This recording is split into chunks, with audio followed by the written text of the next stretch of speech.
Guys, want to continue our discussion about functions from the other day. And so today we're going to be focusing on the difference between inputs and outputs. And so yesterday we saw examples similar to this where you've got this function given to you. And this is the rule that you need to apply for whatever inputs you have. And you'd be asked a question like, what does f of 5 mean? So 5 being an x, that's an input. And I want to know what output we get when we put in 5. Right? And so to find that, we would just obey the rule here. It says to take our input and multiply it by -7, and then subtract 1 from it. And so that would give us, let's see, -35 minus 1 more would be -36. So in this case, 5 is the input, and -36 is the output. Now, what's going to change today is, in the questions, instead of telling you the input and you finding the output, now we might tell you what do we need to have an output of -199. So how do we answer questions like that? How do they look on Khan Academy? They'll look like this. So same formula, -7x minus 1, and they're saying f of what gives me -8. And so how I would suggest you answer that question is start by just writing the formula. F of x equals -7x minus 1. And realize that this -8, that's what I want -7x minus 1 to equal. And so I'm just going to write that on this side. Instead of f of x, I'm going to write -8. And this is then an equation that we can solve. If we want to figure out what x is, well, I have to undo the subtracting 1 and undo the dividing by 7, and so, or the multiplying by 7. So I would add 1 to both sides. -8 plus 1 is -7. And then I would divide both sides by -7, and that gives us an x of 1.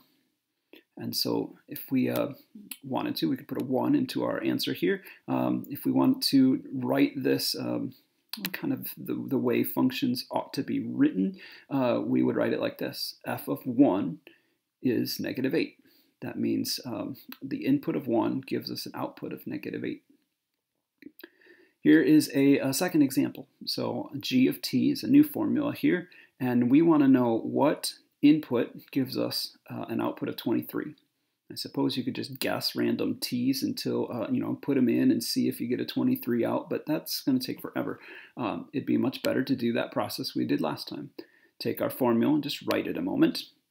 And then we want the output to be 23. And so why don't I put a 23 in that spot and see what we need to do to make this happen. And so I need to add a 4 to both sides. So 23 plus 4 gives me 27. 27, now I need to divide both sides by -9. And so that would give us -3. And so the final answer to this would be -3. If you want, why don't you try to answer this one? H of x is x minus 11. And I want to know what x I need in order to get an output of -5. If you want to hit pause and try this on your own, that'd be great. I'm going to move aside and then I'll reveal the answer. So once again, I would write my function and then I'll put -5 in the spot over here. And in this case, it's an easier equation to solve. It's just one step. You add 11 to both sides and x is 6. And so final answer here is that h of 6 equals, not 11, oops, that's a typo. H of 6 equals -5. Now, one other type of question that you'll see today is questions like this.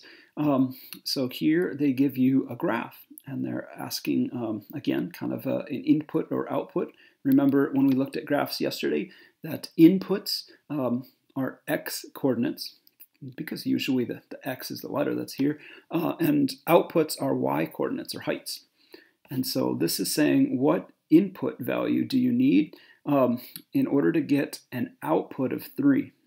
And so here is outputs of 3. It looks like there's a time when I have a height of 3 over here, and it looks like there's also a time when I have a height of 3 over here.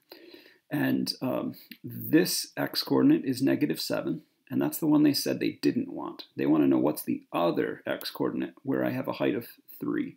And so that looks like it's here at 5. And so final answer here should be a 5. Here's a different type of question they ask with this graphing unit. And the question says, select all the input values where you've got f of x equals 3. And so this is a multi-choice question, which means you can and probably have to click more than one of these, not just A. It might be A and B, or maybe A, B, and C, or maybe A and C, or it could be none of the above, right? But be aware of that. You might have to click more than once. So I can't quite see this, so I made it a little bigger graph here. Let's see if we can find what x-coordinates give me heights, outputs of 3. And so here's 3, and it looks like the only time that this function ever reaches a height of 3 is when x is -3. There's no other heights, and so the answer to this would just be, in this case, letter B. You would not have any other options. So why don't you try a moment to answer, it's not on here, but see if you can figure out what inputs you would need in order to get an output of 0. So again, this is not a question that's on there, but if you had to figure out what inputs gave us outputs of 0, the answer would be a lot of them.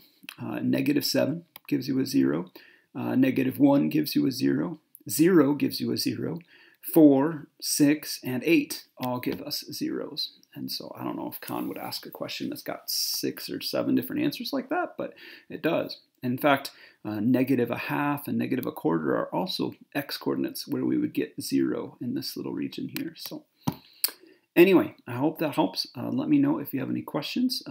Shoot me an email and catch me in the next video. Love you. Bye.